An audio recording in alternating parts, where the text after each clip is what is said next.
Willst du dich gar nicht über die Auswahl unseres Standortes beschweren? Wir stehen nicht, wir sitzen in einem Heuhaufen. Warum sitzen wir in einem Heuhaufen? Und jetzt sag nicht, dass es der Veranschaulichung dienen soll. Ein Heuhaufen lässt sich nicht entschuldigen. Unsinn. Ich wollte nur nicht zu weit laufen.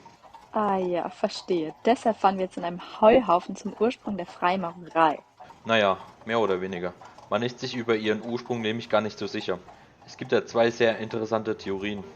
Eine davon bringt die Freimaurerei in Verbindung mit den Templern. Die Geschichte der Templer beginnt zur Zeit des ersten Kreuzzuges in den Kreuzfahrerstaaten. Das wohl bekannteste Erkennungsmerkmal dieses Ritterordens waren das achteckige rote Kreuz auf weißem Leinenmantel sowie der weiße Leinengürtel. Der Orden wurde im Jahr 1118 von Hugo de Pars in Jerusalem gegründet. Anfangs waren die Templer ziemlich arm, aber mit anfänglicher Hilfe durch König Balduin II. Und dank zahlreicher Geld- und Gutschenkungen aus allen Bevölkerungsschichten wurde sie Mitte des 12. Jahrhunderts zu einer der reichsten und mächtigsten Institutionen, abgesehen vom Papst natürlich. Läuft bei Ihnen. Kann man so sagen. Im 12. Jahrhundert agierten sie wie ein internationaler Großkonzern, betrieben Finanzgeschäfte und kontrollierten den Handel. Dabei waren sie lediglich dem Papst unterworfen. Das schürte allerdings auch den Groll der Bischöfe, die den Verlust ihrer eigenen Autorität aufgrund des großen Einflusses der Templer fürchteten. Doch obwohl der Orden in Europa aufblühte, wurde die Lage der Kreuzfahrerstaaten immer dramatischer. Eine Niederlage folgte der anderen, und nicht einmal ein Jahrhundert nach der Einnahme Jerusalems durch die Christen fiel die heilige Stadt an den muslimischen König Saladin. Die Templer verloren, mehr als sie gewannen, und auch in Europa wurden kritische Stimmen laut. So begann man sich zu fragen, warum man ihnen überhaupt noch Geld schicken sollte. Diese ganze Situation nutzte der französische König Philipp IV. Zu einem Komplott zur Vernichtung der Templer. Oha, warum tut er denn sowas? Geld. Er hatte viele Schulden und war am Rande des Bankrotts. Jedenfalls ließ er eine Liste mit Anschuldigungen und Beweisen gegen den Ritterorden erstellen. Die Beweise waren zwar oft falsch, aber ihre eigene Geheimniskrämerei ist den Templern schließlich zu Kopf gestiegen. Immerhin wusste niemand so wirklich etwas über sie und ihre Rituale. Am Morgen des 13. Oktobers 1307 wurden die Tempelritter verhaftet und ihre Güter beschlagnahmt. Beinahe alle Templer gestanden unter Folter und wer seine Aussage widerrief, dem wurde mit der Hinrichtung gedroht. Am 22. März 1312 wurde der Orden schließlich endgültig aufgelöst. Einige Templer flohen jedoch nach Schottland, wo sie wesentlich mehr Gastfreundschaft erwartete. Sie hatten freundschaftliche Beziehungen zu dem Land. Der König war aus der Kirche ausgeschlossen und somit gar kein Teil von ihr. Und Schottland brauchte ohnehin dringend ausgebildete Krieger. Warum also nicht in Schottland abhängen, oder? Stimmt, warum also nicht? Ach, nur ganz nebenbei gesagt. Der französische König hat das Vermögen der Templer nie erhalten, da ihre gesamten Besitze an den Hospitaliter gingen. Tja, sowas nennt man dann wohl Karma. Wir sind übrigens da, wir müssen nur noch diesen Hügel hoch. Das nennst du einen Hügel? Jetzt beschwer dich nicht, wir haben eine Burg zu besichtigen. Sag mir, wenn ich falsch liege, aber beinhaltet die Besichtigung einer Burg nicht normalerweise auch das Betreten besagter Burg? Wir sollten nicht zu vielen Menschen begegnen. Was besagt die erste Regel des Zeitreisens? Tritt niemals auf einen Schmetterling, denn du weißt nicht, was das in der Zukunft anrichten könnte. Warum möchtest du auf einen Schmetterling treten? Möchte ich ja gar nicht. Wie dem auch sei.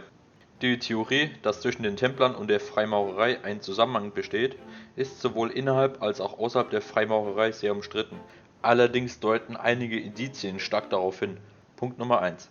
Es gab im Templerorden 3 Stände und wenn du dich an die Organisationsstruktur der Freimaurerei erinnerst, Ah, da gab es auch drei grundlegende Grade. Lehrling, Geselle und Meister. ganz genau. Punkt Nummer 2.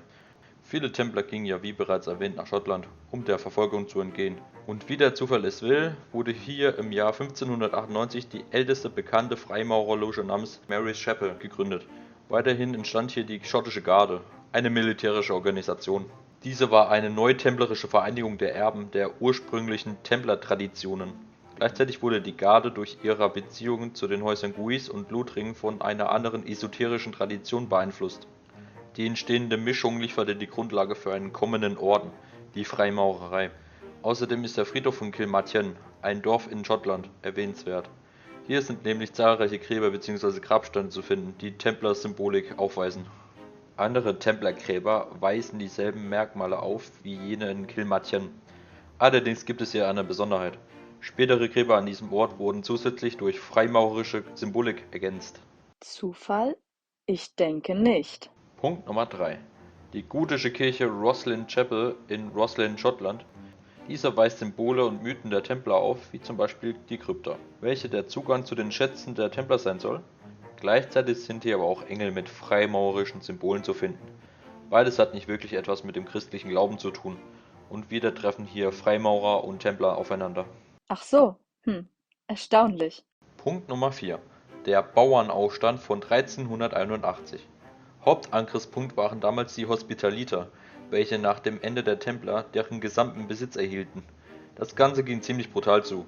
Vandalismus, Brandstiftungen, der Anführer der Hospitaliter wurde geköpft. Autsch. Ein solch starker Wunsch nach Vergeltung ist eigentlich nur bei den Tempelrittern zu vermuten, denn, wie du ja weißt, ging nach ihrem Untergang ihr gesamter Besitz an die Hospitaliter. Und jetzt kommt der springende Punkt.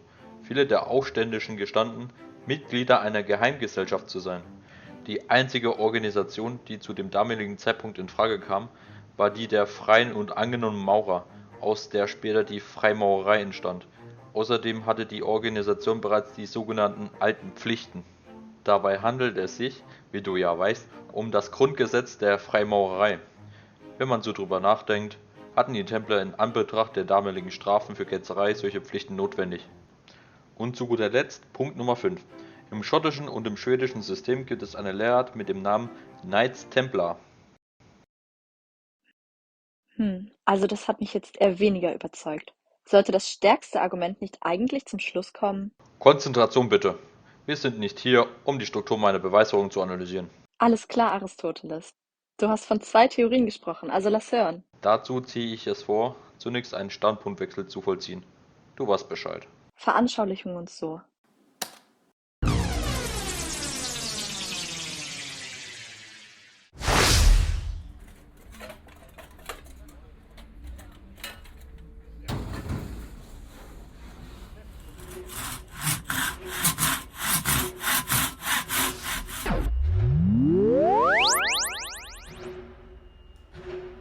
Die zweite Theorie habe ich tatsächlich schon angedeutet, als ich dir von dem Ursprung des Namens berichtet habe. Man vermutet, dass die Freimaurerei aus den mittelalterlichen Bauhütten entstand. Als die Kirche Mitte des 12. Jahrhunderts Aufträge zum Bau von Kathedralen gab, kam es zu einem Bauboom in West- und Mitteleuropa. Mithilfe der Steinmetzbruderschaften entstanden so Klöster und Kirchen im gotischen Stil.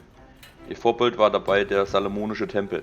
Warte, der aus Menschen? Nein, diesmal ist ein tatsächliches Bauwerk gemeint, nämlich das vollkommenste, das Sinnbild göttlicher Ordnung. Dieses wollte man neu errichten. Um diese Bauten zu errichten, mussten die Steinmetze viel reisen, was zur damaligen Zeit ein großes Privileg war. Deshalb waren sie auch frei von diesen Zunftzwängen, richtig? Richtig, sie hatten sogar teils eigene Gesetze und eine eigene Gerichtsbarkeit. In dieser Gemeinschaft wurden die Geheimnisse der Baukunst bewahrt und weitergegeben. Innerhalb der Grade, Lehrling, Geselle und Meister gab es besondere Handgriffe, Worte und Zeichen, die dafür sorgen sollten, dass jeder den für ihn bestimmten Lohn erhält und Geheimnisse nicht nach außen dringen. Der Meister war in diesem Fall kein einfacher Maurer, sondern Architekt mit Zugang zu Höfen und Königen. Weiterhin entwickelten die Steinmetzbruderschaften zahlreiche Bräuche und Rituale, in denen Werkzeuge eine große Rolle spielten. Im 16. Jahrhundert kam es jedoch zu einer Krise. Lass mich raten, man hatte mal wieder keine Kohle. Genau, aufgrund der Spaltung der Kirche blieben die Aufträge aus. Um ihren Status und ihre Organisation aufrechtzuerhalten, fasste man daher den Entschluss, Menschen aus Adel, Bürgertum und Wissenschaft als angenommene Maurer aufzunehmen. Auch nach Ende der Zeit des großen Kathedralbaus behielten die Bauhütten ihre Branche, Symbole und Erkennungszeichen bei. So entstand die sogenannte symbolische oder spekulative Maurerei. Anstelle von Kathedralen wurde nun an dem Tempel der Humanität weitergearbeitet. Der aus Menschen? Ja, sozusagen. Okay, und nur weil diese Steinmetze frei waren und gerne Roadtrips gemacht haben, sind sie die Ursprungsvereinigung der Freimaurerei? Natürlich nicht. Die Verbindung zwischen Bauhütten und Freimaurerei ist eine der gängigsten Theorien zu ihrer Entstehung. Viele Begriffe stammen von den Bauhütten ab. So geht zum Beispiel das Wort Loge auf die englische Bezeichnung der Bauhütten Lodge zurück. Auch die grundlegenden Grade der Freimaurerei sind auf die Steinmetzbrüderschaften zurückzuführen. Weiterhin stammt ein Großteil der freimaurerischen Symbolik von ihnen, etwa Winkelmaß, Zirkel und Maurerschutz. Darüber hinaus haben beide Vereinigungen den Salomonischen Tempel als Vorbild. Die Bauhütten wollten diesen in materieller Form wieder errichten und die Freimaurer und Freimaurerinnen möchten dies in geistiger Form erreichen. Schön und gut, aber wie lautet dein Fazit? Wie ist die Freimaurerei entstanden? Mein Fazit lautet,